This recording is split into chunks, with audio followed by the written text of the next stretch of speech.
छोरीले केटासँग किस गरेको भिडियो देखेपछि मारेर जमिन मुने पुरे दाइहरूले समाए हात। काकाले घाँटीमा डोरी कसे र छोरीको गरे हत्या। समा आफ्नो प्रेमीलाई निकै प्रेम गर्थिन्, माया गर्थिन् र आफ्नो जीवन आफ्नै ढङ्गले बाँच्ने सपना देख्थिन्। तर उनको परिवार अत्यन्तै कडा थियो। उनीहरूका लागि समाजको इज्जत सबैभन्दा ठुलो कुरा थियो, आफ्नो छोरीको खुसी भन्दा पनि ठुलो। समा पढाइमा पनि राम्रो छिन् र उनी र उनको प्रेमी दुवैजना आफ्नो खुट्टामै उभिएका थिए। तर समालाई सधैँ डर लाग्थ्यो कि यदि बुबा आमाले यो कुरा थाहा पाए भने उनको ज्यान नै जोखिममा पर्ला। तर त्यही डर बीच उनले कहिल्यै घरमा आफ्नो प्रेमको कुरा गर्न सकिनन्।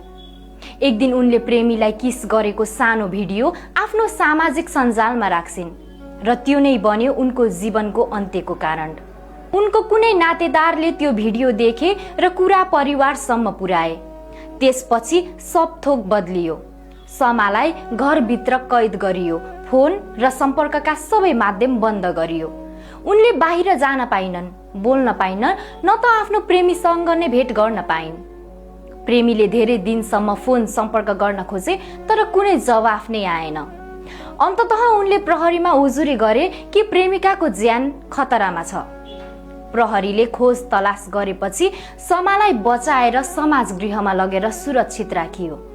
त्यहाँ उनी केही सुरक्षित महसुस गर्न थालिन्। तर नियतिको खेल त्यही सकिएको थिएन।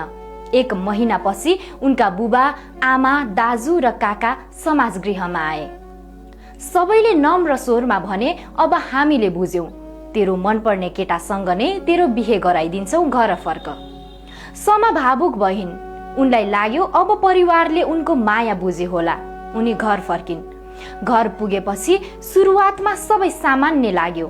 एक हप्ता उनको हेरचाह भयो। मायाले बोलाइयो, हाँसो फेरि फर्किएको जस्तो लाग्यो। तर त्यो सबै केवल नाटक थियो।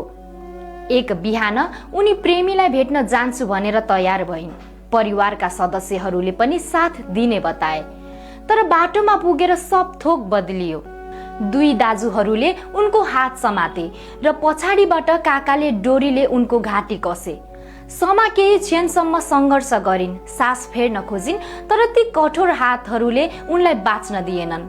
त्यसपछि उनीहरूले सब नजिकै खनेको खाल्डोमा गाडे। जब प्रेमीले फेरि खोज तलास गरे, प्रहरीसँग सहयोग मागे र अनुसन्धान सुरु भयो। त्यसपछि मात्र सम्पूर्ण सत्य बाहिर आयो। समा आफ्नै परिवारका हातले मारिएकी रहेछिन्।